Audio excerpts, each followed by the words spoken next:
Hi guys, welcome back to my channel. This is Miss Knight. I am going to be reading Chapter 11, Castle Rock of Lord of the Flies. As I do for my students, please have your post-its out and ready. We're going to look at major symbols in this book. The most important one for this chapter is the conch, but I want you to pay attention to all of the symbols and any other minor ones that you might see and notice, and pay attention how are they used, what is being said about the larger ideas that each symbol symbolizes with the way that the symbol is being used. In the short chill of dawn, the four boys gathered round the black smudge where the fire had been, while Ralph knelt and blew. Gray, feathery ashes scurried hither and thither at his breath, but no spark shone among them. The twins watched anxiously, and Piggy sat expressionless behind the luminous wall of his myopia. Ralph continued to blow till his ears were singing with the effort, but then the first breeze of dawn took the job off his hands and blinded him with ashes. He squatted back, swore, and rubbed water out of his eyes. No use. Eric looked down at him through a mask of dried blood. Piggy peered in the general direction of Ralph. Course it's no use, Ralph. Now we got no fire. Ralph brought his face within a couple feet of Piggy's. Can you see me? A bit. Ralph allowed the swollen flap of his cheek to close his eye again. They've got our fire. Rage shrilled his voice. They stole it! That's them, said Piggy. They blinded me. See? That's Jack Merridew. You call an assembly, Ralph. We got to decide what to do. An assembly only for us? It's all we've got. Sam, let me hold on to you. They went towards the platform. Blow the conch, said Piggy. Blow as loud as you can. The forest re-echoed, and birds lifted, crying out of the treetops, as on that first morning ages ago. Both ways the beach was deserted. Some little ones came from the shelters. Ralph sat down on the polished trunk, and the three others stood before him. He nodded, and Samneric sat down on the right. Sorry guys, forgot about that. And Samneric sat down on the right. Ralph pushed the conch into Piggy's hands. He held the shining thing carefully and blinked at Ralph. Go on, then. I just take the conch to say this. I can't see no more, and I got to get my glasses back. Awful things has been done on this island.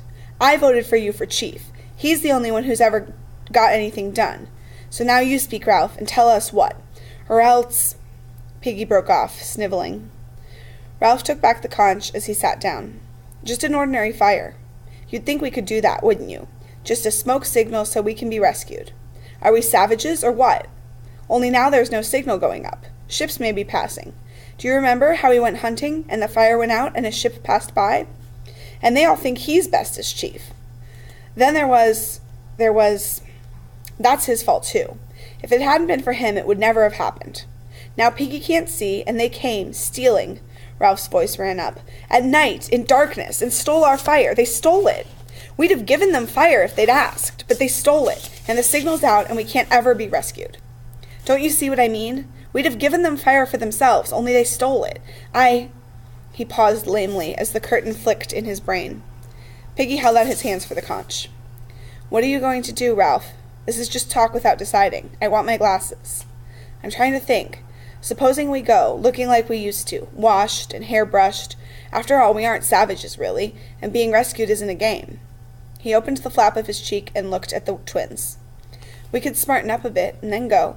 We ought to take spears, said Sam, even Piggy, because we may need them. You haven't got the conch. Piggy held up the shell. We can take spears if you want, but I shan't. What's the good? I'll have to be led like a dog anyhow. Yes, laugh. Go on, laugh. There's them on this island as would laugh at anything. And what happened? What's grown-ups going to think? Young Simon was murdered. And where's that other kid, what had a mark on his face? Who's seen him since we first come here?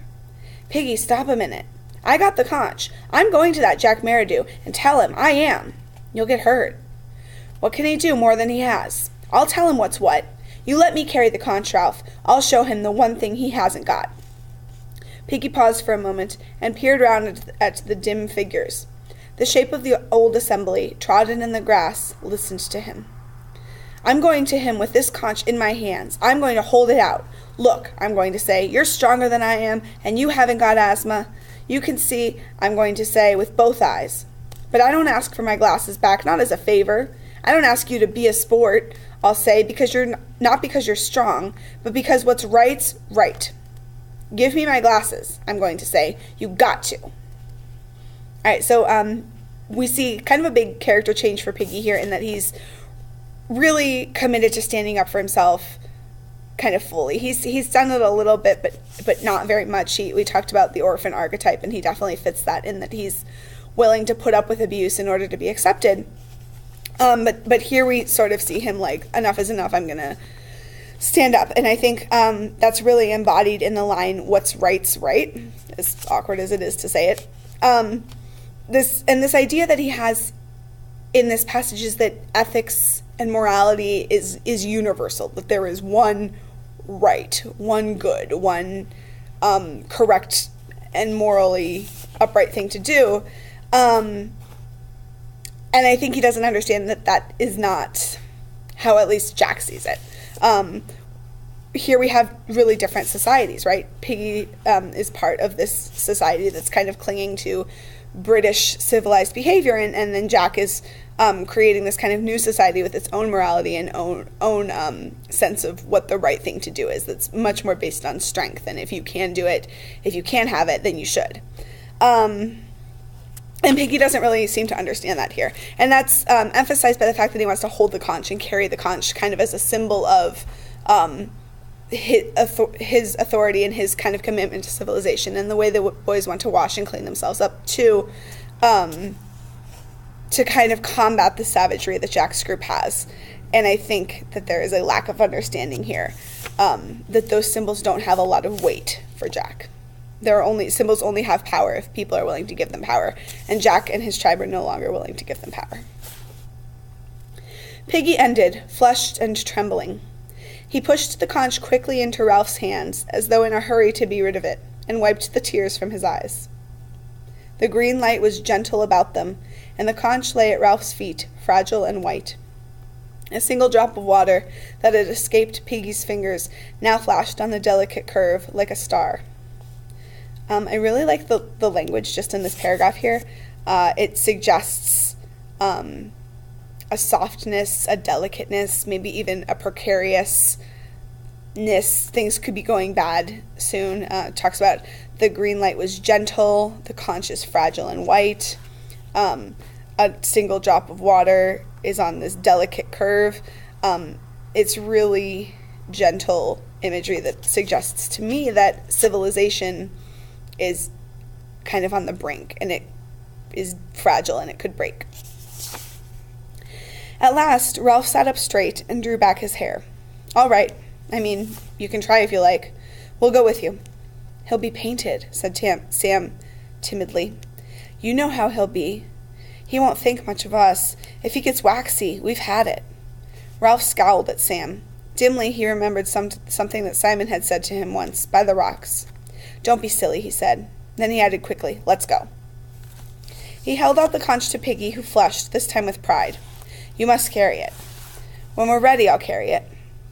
Piggy sought in his mind for words to convey his passionate willingness to carry the conch against all odds. I don't mind. I'll be glad, Ralph. Only I'll have to be led.